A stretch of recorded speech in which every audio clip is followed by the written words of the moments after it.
Europe 1, 6h45, Thomas Soto. Et nous ouvrons le kiosque d'Europe 1 avec toutes ses plumes. Marion Calais pour les régions, Axel de Tarlet pour l'économique, Eva Rock pour l'économie, Eva Rock devant la télé et Natacha Polony. Bonjour à tous. Bonjour Thomas.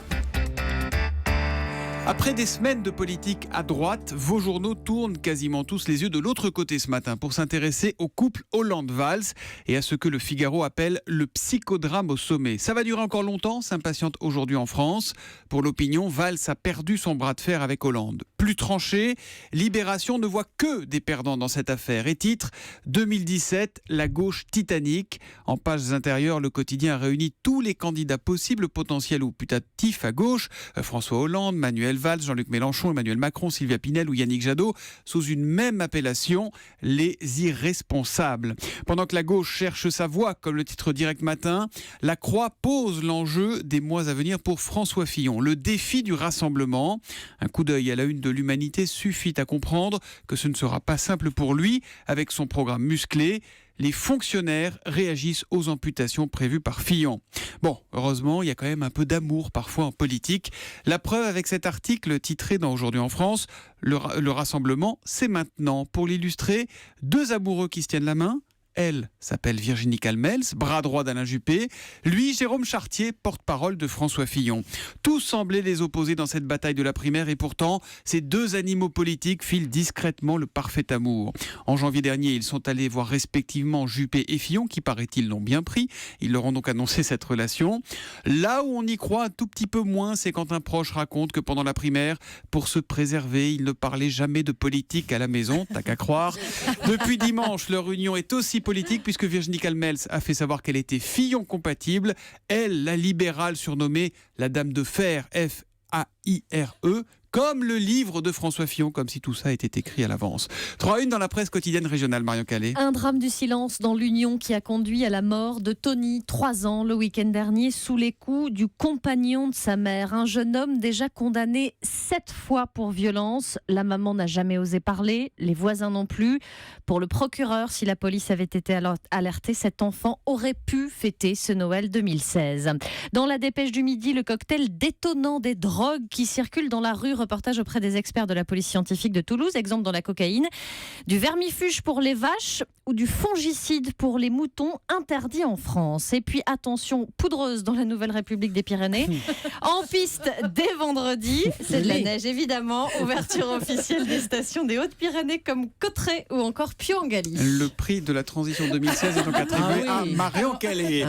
L'histoire du jour nous emmène au restaurant avec un changement de propriétaire en vue, Marion. La passation des clés de l'étape gourmande à Tournus en Saône-et-Loire est sur le point de se faire, raconte l'Est républicain. Et à défaut de repreneur, les propriétaires Nazia et Robert ont décidé de donner l'établissement à quelqu'un qui serait vraiment dans le besoin. Début août donc, ils avaient lancé un appel, plus de 150 candidatures reçues. Jusqu'à cette rencontre, il y a peu, avec un couple de Syriens originaires d'Alep, installés à Toul en Lorraine depuis 2 ans. Ce sont des catholiques, je suis musulmane, mais je n'en ai rien à faire de la religion, raconte Nazia, qui assure leur confier les clés les yeux fermés. Lui était organisateur de mariage en Syrie.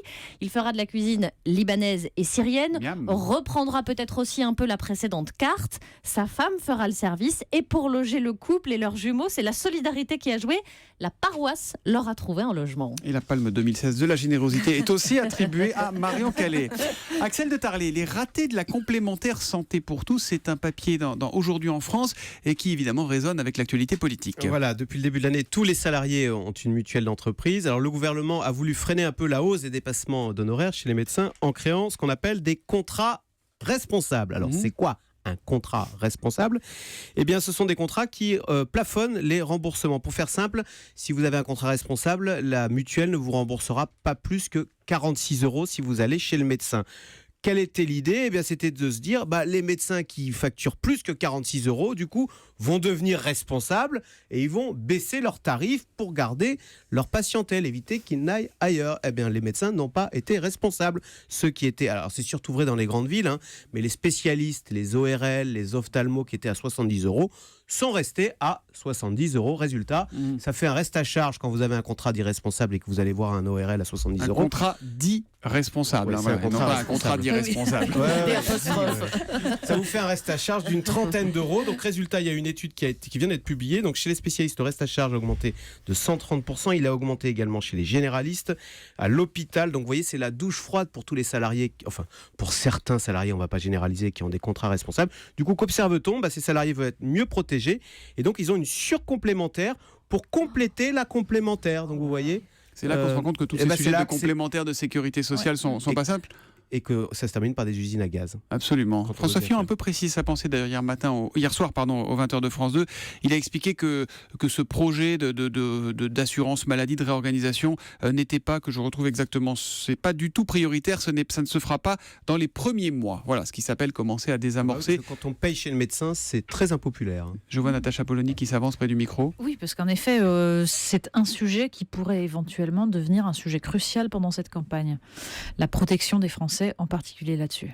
Le prix des enjeux de campagne est donc attribué à Natacha Polony. À la télé ce soir, état de choc sur W9. Ah si, le prix de la barbe blanche. Absolument, Maman Noël. État de choc sur W9 à 21h, Eva Rock. Oui, encore un nouveau magazine de reportage et une enquête choc ce soir sur les camps de redressement aux États-Unis. Alors pas pour des délinquants, mais pour des enfants qui sont juste turbulents, insolents, des petits, des ados.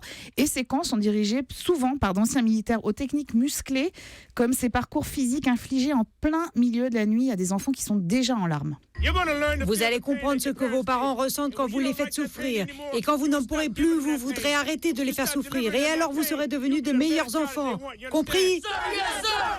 On commence les pompes. Voilà, C'est en des plein milieu de la malades. nuit, des pompes, des abdos, la nourriture est infecte, les hurlements. Alors les méthodes éducatives laissent perplexe, pour pas dire plus. Elles sont pourtant validées par un tas d'institutions très privées, mais elles ne sont jamais contrôlées. Et quand vous demandez aux parents si c'est pas un peu trop extrême comme méthode, écoutez la réponse d'une maman d'un garçon de 7 ans. Ce qui est extrême, c'est qu'un gamin de 10 ans fasse la loi sous mon toit. Les gens ici n'ont pas levé la main sur lui, ils ne lui ont rien dit de dégradant, ils ne l'ont pas blessé. Alors, je vous rassure, certains... J'espère qu'elle a fait qu'un enfant, elle. Ouais, exactement. Non, il y en a plusieurs d'ailleurs, en l'occurrence. Et ils sont tous dans le camp en question. Je vous rassure, certains parents sont beaucoup plus sensibles et le reportage a le mérite de ne pas céder à la caricature. Mais parmi les séquences étonnantes, vous allez aussi découvrir une profession. Ça s'appelle convoyeur d'enfants. Ce sont des gros bras qui sont chargés de gré ou de force d'aller chercher ces adolescents pour les emmener dans des camps, ces fameux camps en question, ou dans des internats. Tout ça représente évidemment une économie. On a estimé tout ça à plus de 2 milliards de dollars par an aux États-Unis. Le sujet est absolument édifiant. Je regrette seulement qu'on n'entende pas plus les enfants dire ce qu'ils ressentent et puis on ne voit pas exactement les résultats après ce type de méthode. La ministre de l'Éducation, Natacha Polony, a-t-elle un commentaire à faire sur le sujet ? C'est absolument consternant et voilà ce qui arrive quand on n'est pas capable de retrouver un juste milieu, c'est-à-dire une autorité saine fondée sur la légitimité, sur un rapport à la fois affectif et en même temps ferme. La base de l'éducation. Ça s'appelle donc État de choc, c'est à voir sur W9 à 21h ce soir.